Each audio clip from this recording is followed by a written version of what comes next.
Hi everyone, कैसे हो आप सभी लोग। आई होप आप लोग अच्छे होंगे। मैं हूं राहुल जेसवाल एंड स्वागत करता हूं आप सभी का एक बार फिर हमारे यूट्यूब चैनल JR ट्यूटोरियल्स में। फ्रेंड्स, आज अगेन आपके सामने एक मोस्ट इंपॉर्टेंट साइंस का लेक्चर वीडियो लेकर आ चुका हूं दोस्तों, जिसमें आज के दिन हम लोग पढ़ने वाले हैं हमारे 10th स्टैंडर्ड के लिए साइंस 1 सब्जेक्ट का जो चैप्टर हमने शुरुआत किया है दोस्तों, जिसका नाम है chapter number 4 effects of electric current. तो आज हम इस चैप्टर का लेक्चर नंबर 3 आपके लिए लेकर आ गए हैं, जो कि अगेन एक बहुत ही ज्यादा इंपॉर्टेंट लेक्चर वीडियो होने वाला है। तो दोस्तों, आप लोग को एक और चीज बता दूं कि इसके अलावा जो बाकी के जो चैप्टर्स है और बाकी के जो सब्जेक्ट्स है उसके भी वीडियोस ऑलरेडी अपलोडेड है हमारे चैनल के ऊपर। तो प्लीज एक बार जाके प्लेलिस्ट को भी चेकआउट करते रहना। जो पुराने स्टूडेंट्स हैं उनको ऑलरेडी पता है, जो नए हैं, जो नए नए हमारे चैनल पे ज्वाइन हुए उनको शायद नहीं पता होगा, तो प्लीज प्लेलिस्ट को एक बार चेकआउट कर लेना। आपके लिए बहुत सारे वीडियोस ऑलरेडी वहां पे भी अलग अलग सब्जेक्ट्स के हिसाब से, अलग अलग स्टैंडर्ड्स के हिसाब से अवेलेबल है। तो प्लीज चेकआउट कर लेना। बाकी जो चीजें वो कंटिन्यूअसली हम लोग लाते रहेंगे। लेकिन एक और चीज, छोटी सी बात है दोस्तों, बताना चाहूंगा, मेरी पर्सनल चीजें हैं। तो यार, अगर आप लोग मुझे दिल से मानते हो यार, दिल से अगर आपको मैं अच्छा लगता हूं, मेरी मेहनत आपको अच्छी लगती है, तो प्लीज आप हमें सपोर्ट कर सकते हो। इसके अलावा हमारे 2 और चैनल है दोस्तों, जिसका नाम है दोस्तों, पहले चैनल का नाम है JR टॉक्स, ठीक है। एक हमारा JR टॉक्स नाम का चैनल है, सेकंड चैनल है हमारा, जिसमें हम आपके लिए करियर गाइडेंस के वीडियोस डालते हैं। क्योंकि यार, आप 10th स्टैंडर्ड में हो, आपको 10th के बाद क्या करना चाहिए, कौन सा सही करियर अपॉर्चुनिटीज है, कौन से फील्ड में आपको जाना चाहिए, कि IAS बनना चाहिए, IPS बनना चाहिए, ऐसा कौन सा स्ट्रीम सिलेक्ट करना चाहिए, साइंस, कॉमर्स, आर्ट्स, या फिर डिफेंस में कैसे जाना है, आर्मी, नेवी, एयरफोर्स, ये सभी के वीडियोस, बहुत सारे करियर गाइडेंस के वीडियोस, ऐसे बहुत सारी चीजें हमने इस चैनल के ऊपर डाल के रखा है, ताकि आप लोग को हेल्प हो सके और आप लोग गलत रास्ता ना चूज करें। क्योंकि बहुत सारे लोग गलतियां ये कर देते हैं यार, कि ना गलत चीज चूज कर लेते हैं, बाद में उनको पछतावा होता है कि यार ये कोर्स नहीं करना चाहिए था, या फिर ये पढ़ाई नहीं करनी चाहिए थी। तो प्लीज जाओ, आपको बहुत सारा मोटिवेशन और हेल्पफुल यहाँ पे इस चैनल के अंदर मिलेगा। कुछ मोटिवेशन और इंस्पिरेशन बातें भी करता हूं, तो वहां पे शायद आपको कुछ वीडियोस हेल्प करेगा। तो प्लीज एक बार चेकआउट कर लेना। और चैनल को अगर आपने सब्सक्राइब नहीं किया होगा तो प्लीज दिल से, अगर अच्छा लगेगा तो चैनल को सब्सक्राइब कर देना। और इसके अलावा एक और चीज है जिसका नाम है दोस्तों JR व्लॉग्स। अगर आप लोग मुझे पर्सनली देखना चाहते हो कि मैं क्या करता हूँ, क्या नहीं करता हूँ, अगर आप मुझे दिल से पसंद करते हो, तो प्लीज मेरे चैनल को, जो न्यू चैनल हमने शुरुआत किया JR व्लॉग्स, उसको भी एक बार देख के विजिट कर सकते हो। अगर अच्छा लगेगा आपको हमारा चैनल, तो प्लीज ये चैनल को भी सब्सक्राइब कर देना। क्योंकि वहां पे हम लोग आपके लिए डेली तो नहीं बोलूंगा, लेकिन बहुत फ्रिक्वेंटली व्लॉग्स जो है लाते रहते हैं। और अभी अभी न्यू शुरुआत किया है, तो आप लोग के सपोर्ट की जरूरत है। तो प्लीज चेकआउट कर लेना, ठीक है। एंड माफ करना कि मैंने आप लोग के लिए इतना टाइम ले लिया, बट कोई बात नहीं दोस्तों, यार आप लोग सपोर्ट करोगे तो यार डेफिनेटली हम लोग ग्रो करेंगे और आपको भी आगे लेके जाएंगे जरूर, ठीक है। बस इतना ही बोलना था। अब चलिए शुरुआत करते हैं आज के इस लेक्चर की, जो कि हमारा लेक्चर नंबर 3 होने वाला है। और आज एक बहुत ही बेहतरीन टॉपिक हम लोग पढ़ने वाले हैं, बहुत ही इंटरेस्टिंग टॉपिक है। जैसे कि आप जानते हो कि हमने इलेक्ट्रिक करंट के ऊपर हीटिंग इफेक्ट कैसे होता है, तो ऑलरेडी वो 2 लेक्चर्स में हमने कवर कर लिया। और आज का जो हमारा टॉपिक है वो है दोस्तों मैग्नेटिक इफेक्ट, यानी कि किस प्रकार इलेक्ट्रिक करंट की वजह से मैग्नेटिक इफेक्ट कैसे आता है, वो हम लोग को स्टडी करना है। तो वी ऑल नो दैट, ये तो हमने बचपन से ही सीखा हुआ है कि कभी भी अगर बिजली यानी करंट, जो इलेक्ट्रिक करंट होता है, वो अगर किसी भी कंडक्टर के आसपास, यानी कि जिसमें से करंट पास हो सकता है, उसके आसपास अगर जाए, या फिर कोई मैग्नेट के आसपास से गुजरेगा, तो उसमें एक प्रॉपर्टी क्रिएट होता है जिसको हम लोग बोलते हैं मैग्नेटिज्म। तो वो सभी चीज क्या होता है, थोड़ा सा हम लोग आज जानकारी देंगे आप लोग को, बहुत सारी चीजें आज बताएंगे। तो वीडियो को एंड तक जरूर से देख लेना। तो सबसे पहले एक छोटा सा एक्सपेरिमेंट ये है, जैसे कि समझ लो एक सर्किट डायग्राम है हमारे पास, ठीक है ना। एक समझ लो क्या है, एक सर्किट डायग्राम है, ठीक है।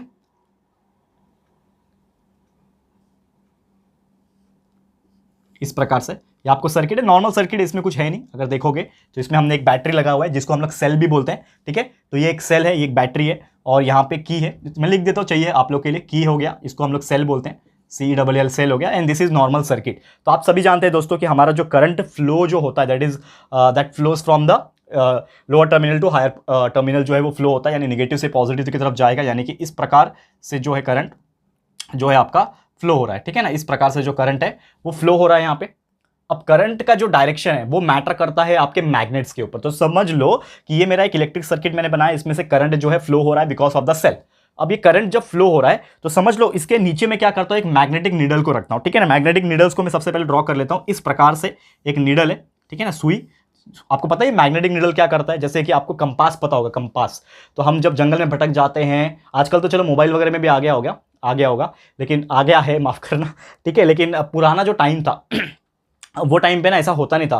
तो लोग ना जो डायरेक्शन का पता लगाते थे, आपको पता है ना कि हमारा डायरेक्शंस कैसे होते हैं, ठीक है ना। ऊपर की तरफ नॉर्थ होता है, नीचे साउथ होता है, फिर इस तरफ वेस्ट होता है और इस तरफ ईस्ट होता है। तो आपको पता है कि हमको पता कैसे चलता था, हम क्या करते थे पता है, पुराने जमाने में जब ये सब टेक्नोलॉजी नहीं था, तो हम लोग सूरज को देखते थे, सन। तो अगर हमको पता है कि सन जो है यहाँ से उगता है, ईस्ट से उगता है, तो अगर हम लोग यहाँ पे खड़े हैं और सन को देख रहे हैं, तो हम समझ जाएंगे कि हम ईस्ट की तरफ है, हमारा डायरेक्शन क्या है, ईस्ट की तरफ है, और वही ईस्ट की तरफ मैं खड़ा हूं, अगर ये समझ लो सामने जो मेरा है, ठीक है ना, चलो मैं आपको देखता हूं तो समझ लो आप क्या है, सन है, ठीक है ना, आप मुझे देख रहे हो, मतलब मेरे लिए आप क्या हो, सन हो। तो मेरे लिए अगर मैं इस तरफ जाऊंगा, यानी कि मैं ईस्ट में हूं, अगर मैं इस तरफ जाऊंगा तो वो क्या हो जाएगा, नॉर्थ। तो ये अगर नॉर्थ है, नॉर्थ के अपोजिट में जो रहेगा वो साउथ हो जाएगा, और मेरे पीछे क्या हो जाएगा, वेस्ट हो जाएगा, क्योंकि सामने ईस्ट था। तो इस प्रकार से लोग आइडेंटिफाई करते थे लोकेशंस को। लेकिन आज के डेट में क्या हो गया, टेक्नोलॉजी आ गए, और ये अभी अभी आया कि नहीं, ये बहुत पहले से ही है, लेकिन लोगों ने अब टेक्नोलॉजी के इस्तेमाल से इसको यूज करना शुरू कर दिया। तो होता यह था कि when ever you bring a electric circuit in near अब मैग्नेटिक नीडल, और मैग्नेटिक नीडल में कुछ ऐसा होता नहीं है, नॉर्मल एक मैग्नेट होता है, ये जो चीज आपको दिख रहा है ये एक मैग्नेट होता है, और इस प्रकार से इसका अरेंजमेंट होता है, ठीक है ना, इस प्रकार से इसका एक अरेंजमेंट होता है, समझ लो ये एक मैग्नेटिक नीडल है, ठीक है। अब मैग्नेटिक नीडल में आप सभी जानते हैं कि इसमें एक डायरेक्शन होता है, खासकर नॉर्थ और साउथ का, बाकी ईस्ट और वेस्ट दिखाई नहीं देता, लेकिन नॉर्थ और साउथ जरूर होता है, कोई भी मैग्नेट्स में भी नॉर्थ और साउथ ही होता है।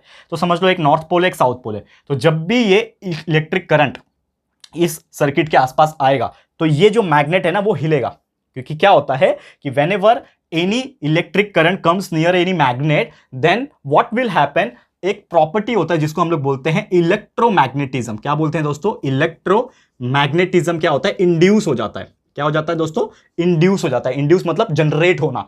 तो इलेक्ट्रोमैग्नेटिज्म इंड्यूस हो रहा है, जनरेट हो रहा है इन शॉर्ट। तो इसको यही प्रॉपर्टी को हम लोग इन शॉर्ट बोलते हैं मैग्नेटिज्म। यानी कि क्या हो रहा है दोस्तों कि यार इसके अंदर तो मैग्नेट है ऑलरेडी, लेकिन ये मैग्नेट डिफ्लेक्ट नहीं हो रहा है, ये जो मैग्नेट है वो डिफ्लेक्ट नहीं हो रहा है। लेकिन अगर मैं किसी इलेक्ट्रिसिटी सप्लाई के आसपास वो मैग्नेट को अगर लेके आऊंगा तो ये डिफ्लेक्ट होना शुरू हो जाएगा। डिफ्लेक्ट मतलब अपना ये डायरेक्शन को चेंज करना शुरू हो जाएगा। और कैसे चेंज करेगा, अकॉर्डिंगली। अब जैसे कि अगर बात करूं ये नॉर्थ साइड है, ये साउथ साइड है, ये एक मैग्नेटिक नीडल यहां पे ऑलरेडी बनाया हुआ है। तो यहां पे जैसे आप स्विच ऑन करोगे, ये की है ना, ये की जैसे आप इसको जोड़ दोगे, स्विच ऑन हो जाएगा, तो इसमें से क्या हो जाएगा, करंट फ्लो होना शुरू हो जाएगा। एंड जैसे ही करंट फ्लो हो जाएगा तो आपका इस डायरेक्शन में करंट फ्लो हो रहा है, बिकॉज आपने पॉजिटिव टर्मिनल इधर रखा है, निगेटिव टर्मिनल इधर रखा है। तो आपका जो फ्लो हो रहा है करंट वो इस प्रकार से हो रहा है, इस डायरेक्शन में हो रहा है। तो इस डायरेक्शन में हो रहा है यानी कि ये कहीं ना कहीं इस प्रकार हो रहा है, और ये डायरेक्शन में हो रहा है। इसका मतलब इसको हम लोग क्या बोलते हैं, एंटी क्लॉकवाइज। ये आप जानते होंगे, इसको हम लोग क्या बोलते हैं, एंटी क्लॉकवाइज रोटेशन। ये सभी आप जानते होंगे। एंटी क्लॉकवाइज रोटेशन, एक क्लॉक होता है हमारा घड़ी, तो घड़ी इस प्रकार घूमती है, करेक्ट है ना। आप लोग अगर देखोगे तो घड़ी इस प्रकार घूमती है, ठीक है ना, सुई इस प्रकार घूमती है ना, ऐसे ऐसे। लेकिन अगर सुई के उल्टा घुमाएंगे तो उसको एंटी क्लॉकवाइज बोलते हैं, ठीक है। तो अभी जो करंट का फ्लो हो रहा है यहाँ पे, ये क्या हो रहा है, एंटी क्लॉकवाइज हो रहा है। तो एंटी क्लॉकवाइज अगर ये फ्लो हो रहा है तो ये मैग्नेटिक नीडल है ना, वो भी एंटी क्लॉकवाइज फ्लो करेगा। और ये जो मैग्नेट है वो रिफ्लेक्ट करेगा, रिफ्लेक्ट मतलब डिफ्लेक्ट करेगा, माफ करना, ठीक है, डिफ्लेक्ट करेगा, और वो थोड़ा ऊपर की तरफ मूव होने लगेगा। क्यों ऊपर की तरफ मूव होने लगेगा, क्योंकि इसका डायरेक्शन क्या है, एंटी क्लॉकवाइज है। तो ये भी मैग्नेट जो है वो इस प्रकार क्या करेगा, डिफ्लेक्ट जो है वो करने लगेगा, और इस हिसाब से हम लोग को क्या बताएगा, वो डायरेक्शन बताएगा, ठीक है। मतलब इसका जो पोजीशन पहले ऐसा था, अब वो चेंज होके हो सकता है, ठीक है, हो सकता है वो इस प्रकार हो जाए, ठीक है, इस प्रकार हो जाए, मतलब घूम गया। समझ में आ रहा है, तो वो कैसे घूमने लगा, इस प्रकार जो है वो घूमने लगा। समझ में आ रहा है। एंड सेम इसका उल्टा अगर हम करने की कोशिश करें, सेम यही चीज को लेंगे और इसका उल्टा करने की कोशिश करेंगे। ध्यान से देखना, थोड़ा सा मैं चेंजेस करूंगा यहाँ पे, अभी थोड़ा सा चेंजेस कर रहा हूं, थोड़ा सा ध्यान दो। अब यही मैग्नेटिक नीडल रहेगा, बाकी कुछ चेंजेस नहीं कर रहे हैं। मैग्नेटिक नीडल जो है वो आपका सेम है, कोई प्रॉब्लम नहीं है, ठीक है ना। यही मैग्नेटिक नीडल है, थोड़ा अच्छे से बना देता हूँ। यही मैग्नेटिक नीडल, इधर नॉर्थ इधर साउथ, कोई परेशानी नहीं। लेकिन अब मैं क्या कर रहा हूं, जो मेरा इलेक्ट्रिसिटी का जो पोजीशन है, मतलब जो मेरा सेल का पोजीशन है, इसको मैं चेंज कर रहा हूं, और इसको अब मैं सेल को थोड़ा उल्टा लगाता हूं। सेल को मैं क्या कर रहा हूं दोस्तों, सेल को मैं उल्टा लगाऊंगा। अभी वापस से डायग्राम बना देता हूं, चलो आपके लिए, ठीक है ना, इस प्रकार से। अब मैं सेल का डायग्राम जो है इस प्रकार से बना रहा हूं। समझ में आ रहा है दोस्तों, ये की यहां पे पहले से ही था, ठीक है। इस प्रकार से मैंने सिंपली क्या किया, बस मैंने क्या किया, जो सेल पहले इस प्रकार लगा हुआ था, अब मैंने इसको कैसा लगा दिया, इस प्रकार लगा दिया। यानी कि सेल को घुमा दिया, उसका डायरेक्शन को चेंज कर दिया। और जब सेल का डायरेक्शन चेंज हो जाएगा तो उसमें से जो करंट निकलने का जो पोजीशन था वो भी चेंज हो जाएगा। तो पहले करंट कैसे घूम रहे थे, एंटी क्लॉकवाइज, अब देखो कैसे घूमेगा। अब यहां से करंट निकलेगा, अब वो जाएगा इस प्रकार, इधर से इधर, इधर से इधर, इधर से इधर, फिर इधर, फिर इधर। यानी कि करंट कैसा घूम रहा है, ऐसा घूम रहा है। और कोई भी चीज जब ऐसा घूमता है तो हम लोग क्या बोलते हैं दोस्तों, इसको क्लॉकवाइज बोलते हैं। क्या बोलते हैं, क्लॉकवाइज। यानी कि अब जो करंट है उसका डायरेक्शन क्या होने लगा, क्लॉकवाइज जो है वो घूमने लगा। एंड जब करंट का डायरेक्शन क्लॉकवाइज घूमने लगता है तो उसका असर यहां पे मैग्नेट पे भी देखने मिलेगा। तो यहां पे आपने मैग्नेटिक नीडल लगा रखा है। ये क्या चीज है आपका, ये आपका है मैग्नेटिक नीडल। ये जो चीजें हैं ये क्या है आपका, मैग्नेटिक नीडल। तो मैग्नेटिक नीडल जो पहले एंटी क्लॉकवाइज की वजह से इस प्रकार घूम रहा था, मैग्नेटिक नीडल इस प्रकार घूम रहा था, अब वो घूमेगा इस प्रकार। यानी कि अब इसके अंदर क्या चेंजेस आएगा, ये डाउनवर्ड की तरफ झुकेगा। यानी कि जो पहले ऐसा था, समझ लो ये मेरा मार्कर इमेजिन कर लो, ठीक है, और अच्छे से समझेगा आपको। ये मार्कर था मेरा, ठीक है, ये नॉर्थ है, ये साउथ है, ये मार्कर था। तो पहले जो मैग्नेटिक नीडल था कैसे घूम रहा था, इस ऐसे घूम रहा था, ठीक है। पहले ये कैसे घूम रहा था, ऐसे ऐसे घूम रहा था, इस प्रकार घूम रहा था। अब ये कैसे घूम रहा है, नीचे की तरफ, यानी कि ये नीचे की तरफ जाएगा। ये जो मैग्नेटिक नीडल है कैसे जाएगा, ऐसा नीचे की तरफ। समझ में आ रहा है? तो ये क्यों हुआ, because of the change of the position. और इससे हमें एक चीज और पता चला, इससे हमें एक चीज और क्या पता चला दोस्तों, कि आप लोग का जो इलेक्ट्रिसिटी है, इलेक्ट्रिक करंट जो है, उसका कहीं ना कहीं मैग्नेट के ऊपर बहुत ज्यादा फर्क पड़ता है। और यही प्रॉपर्टी को हम लोग क्या बोलते हैं, इलेक्ट्रोमैग्नेटिज्म, या फिर इलेक्ट्रोमैग्नेटिक इफेक्ट बोल लो, या फिर सिंपली हम लोग मैग्नेटिज्म भी इसको बोल सकते हैं। और यही फंडा जो होता है इलेक्ट्रिक जनरेटर में भी इस्तेमाल किया जाता है। आप जानते हो ना, इलेक्ट्रिक जनरेटर क्या करता है, बिजली को प्रोड्यूस करता है। तो यही सब फंडे जो होते हैं इलेक्ट्रिक जनरेटर ऐसे ऐसे डिवाइस में यूज किए जाते हैं। क्लियर है? तो उम्मीद करता हूं कि आपको यह चीज भी बहुत अच्छे से समझ में आ गया होगा। और एक छोटा सा चीजें हैं वो भी आपको मैं बता देता हूं, उम्मीद करता हूं कि वो भी आपको अच्छा लगेगा। तो बेसिकली क्या होता है कि जो मैग्नेटिक फील्ड जब प्रोड्यूस होता है कोई भी नॉर्मली कंडक्टर के आसपास, तो उसमें क्या होता है कि उसका जो करंट होता है वो कभी चेंज नहीं होता है। और जो मैग्नेटिक फील्ड जो होता है ना, वो कभी भी क्या होता है यहाँ पे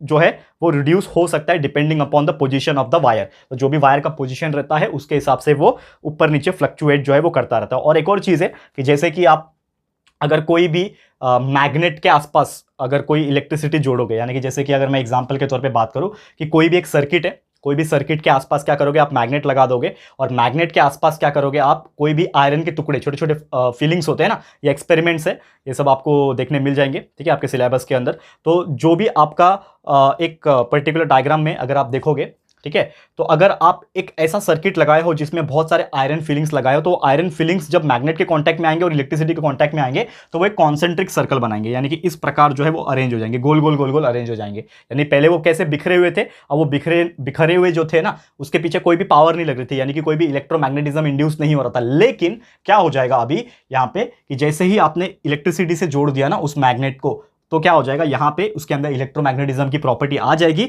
और जो भी आयरन के टुकड़े थे वो कैसे अरेंज हो जाएंगे, वो इस प्रकार गोल गोल गोल गोल पैटर्न में अरेंज हो जाएंगे, जिसको कॉन्सेंट्रिक सर्कल भी बोलते हैं। तो कॉन्सेंट्रिक सर्कल के पैटर्न में वो अरेंज हो जाते हैं। और यही सब चीज होता है हमारा इलेक्ट्रोमैग्नेटिज्म के अंदर। क्लियर है? तो उम्मीद करता हूं कि ये चीज आपको समझ में आ गया होगा। अब चलते हैं, एक छोटा सा टॉपिक है, आखिरी टॉपिक है, जो कि लेकिन बहुत इंटरेस्टिंग है, आपको एग्जाम में पूछता भी है बहुत बार, जिसका नाम है दोस्तों राइट हैंड थंब रूल। ये राइट हैंड थंब रूल है ना, ये एग्जैक्टली क्या होता है इसको हम लोग यहां पे देखते हैं। ठीक है, तो इसको रफ कर लेता हूं, एक आखिरी टॉपिक है, इसको फटाफट से पढ़ लेंगे, फिर आज का लेक्चर को समाप्त करेंगे। और आने वाले टाइम में ऐसे ही हम लोग और भी मैग्नेट के ऊपर वीडियोस लाने वाले हैं। ठीक है, लेक्चर बाय लेक्चर आपको वीडियोस मिलते रहेंगे, तो कोई परेशानी आपको नहीं होगी।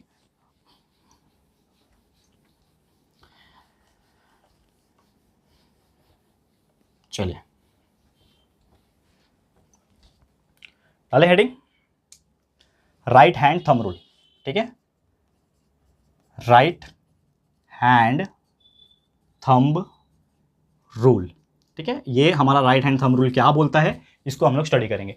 तो राइट हैंड थंब रूल के हिसाब से बात करें, नाम से ही पता चल रहा है राइट हैंड थंब रूल, यानी कि समझ लो ये मेरा राइट हैंड है और इसमें जो थंब है इसका कुछ ना कुछ क्या रहेगा, फंडा रहेगा। तो पहले इसका मैं नॉर्मल एक्सप्लेनेशन दे देता हूं, फिर आपको मैं अपने हाथों से चीजें बताऊंगा। तो राइट हैंड थंब रूल क्या बोलता है हमारा, इसमें राइट हैंड का जो थंब होता है ये ऊपर की तरफ जो जाता है। ठीक है ना, अगर मैं एक डायग्राम बनाने की कोशिश करूँ, ठीक है ना, समझ लो ये मेरा हाथ है, ठीक है ना, बहुत छोटा सा ही, बहुत बड़ा ही हाथ बना दिया। ठीक है, मैं बनाने की कोशिश कर रहा हूँ यहाँ पे, समझ लो, और ये मेरा थंब है।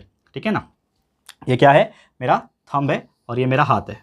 ठीक है ना, अब इतना खतरनाक हाथ तो सिर्फ कार्टून कैरेक्टर में ही हो सकता है जैसा कि आपको दिख रहा है, लेकिन यार इमेजिन कर लो मेरी डायग्राम वाकई में खराब है। सही बोलो तो मेरे को इंजीनियरिंग वाली डायग्राम अच्छे से जमती है बनाने, क्योंकि मैंने इंजीनियरिंग किया है, लेकिन ये सब डायग्राम थोड़ा फ्री हैंड डायग्राम मेरी अच्छी नहीं है। टू बी ऑनेस्ट यार, झूठ क्यों बोलना आपसे यार, जो भी है, लेकिन यार इतना तो है कि मैं आपको समझा सकता हूँ कि क्या हो रहा है यहाँ पे। तो ये हमारा पहली उंगली, दूसरी उंगली, तीसरी उंगली, चौथी उंगली छोटी वाली, और ये हमारा थंब। इसको थंब समझ में आ गया। अब थंब में अगर नॉर्मली बात करूँ कि जो थंब का डायरेक्शन होता है वो ऊपर की तरफ जाता है। ठीक है ना, थंब का डायरेक्शन जो है वो क्या बताता है, थम्स अप बोलते हैं ना हम लोग, तो थम्स का जो डायरेक्शन है वो ऊपर की तरफ जाता है। तो ऊपर की तरफ जो जा रहा है वो डायरेक्शन हमारा क्या बताता है, इलेक्ट्रिक करंट के बारे में बताता है, इलेक्ट्रिक करंट के बारे में। और क्या चीज है इसमें, तो नॉर्मली एक और चीज है यहाँ पे कि हमारा ये जो उंगली है, ये जो आप देखोगे राइट हैंड, अगर मेरा देखो ये जो डायग्राम है इसमें आपको पता नहीं चल रहा होगा, लेकिन ये जो मेरा राइट हैंड है, देखो मेरे हाथों की तरफ देखो, तो ये राइट हैंड जो है इसमें फिंगर जब मैं बंद करूंगा तो ये कैसा हो रहा है, घूम रहा है।